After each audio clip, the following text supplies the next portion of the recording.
Hi guys, welcome to episode 3 of our narration series. Today we're going to check out some cool stuff I found in the public domain about Christian views on psychokinesis.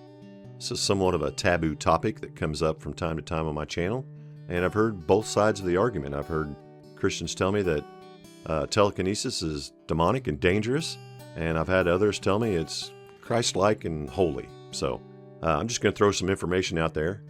Granted, I'm kind of selfishly doing these narration series to improve my voiceover skills, but I'm also trying to upload some helpful psychic or PK related content to our channel while I'm at it. Now, narrating something does not mean it necessarily represents my views. Of course, I'm favoring content that, at least in part, I agree with, but I'm still just the messenger here, so I may or may not always agree entirely with what I'm reading. That being said, if you have any complaints, take it up with the author. I'll put the credits and source links in the video description. Religion and its implications for telekinesis and psychokinesis. Question: is psychokinesis allowed in Christianity? James Conrad comments, quote, "The verses below are from the New Testament of the Bible. The founders of Christianity, who authored them, seem to be clear in their intent that they support the position that Jesus approved the use of what we now call psychokinesis and telekinesis by ordinary humans who possess great faith. Whether that faith and accompanying telekinetic power is supposed to be sourced directly through the Christian God, a divine gift with free will attached, or one's own evolved human mental capability as a Christian, is a topic open to further debate within modern Christianity, if you are a member of that religion." Mathew, chapter 21, verses 18 through 21, New King James Version. "Now in the morning as he returned to the city, he was hungry, and seeing a fig tree by the road, he came to it and found nothing on it but leaves, and said to it, 'Let no fruit grow on you ever again.'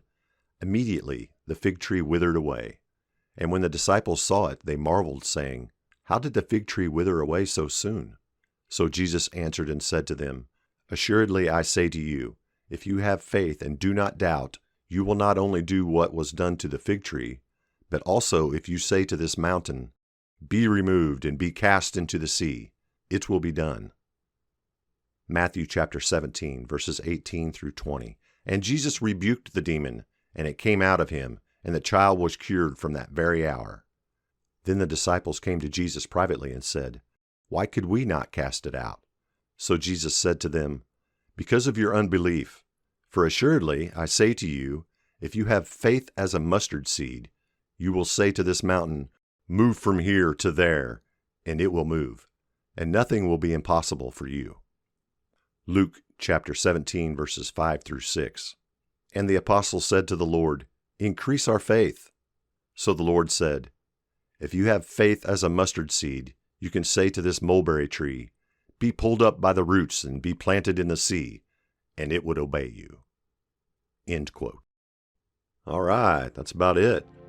So you tell me, according to the King James Version of the Bible, did Jesus use, approve of, or encourage people to use psychokinesis? I'm kind of leaning towards yes.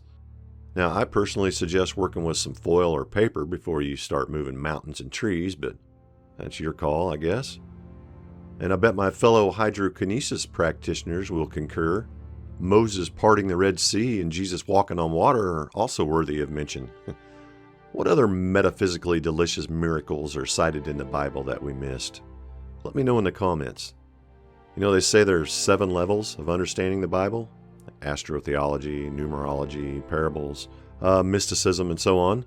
Mr. Conrad was clearly using a literal interpretation, which is fine.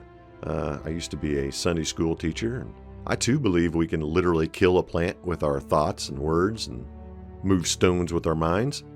But I encourage everyone to explore deeper into the hidden wisdom lurking between the lines of all the ancient religious scriptures. Maybe obtaining superhuman abilities starts by trying to be a superhuman.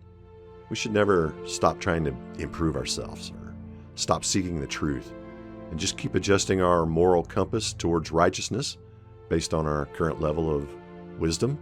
We have to be sure to nurture all 3 aspects of ourselves equally too, It's way too easy to get wrapped up in the physical or the egoic side of our life and forget all about our emotional and spiritual needs. I think we need to laugh and cry and learn and love just as much as we need to eat and drink and exercise and sleep. But, try not to get stuck in the mundane or the mystical side of life, but rather do your best to be equally savvy in both. If you know all about human hygiene, maybe you should also know all about chakra and spiritual cleansing. Or if you're super good at making and saving money, maybe you should also be really good at harvesting and storing chi energy. All right, this is quickly starting to sound like a T7 sermon here, so I'm going to shut her down. But I hope you enjoyed this shallow dive into the Christian records and views on psychokinesis, and I look forward to hearing your opinions in the comments section. And I welcome your suggestion for future psychic-related topics as well. All right, until we meet again,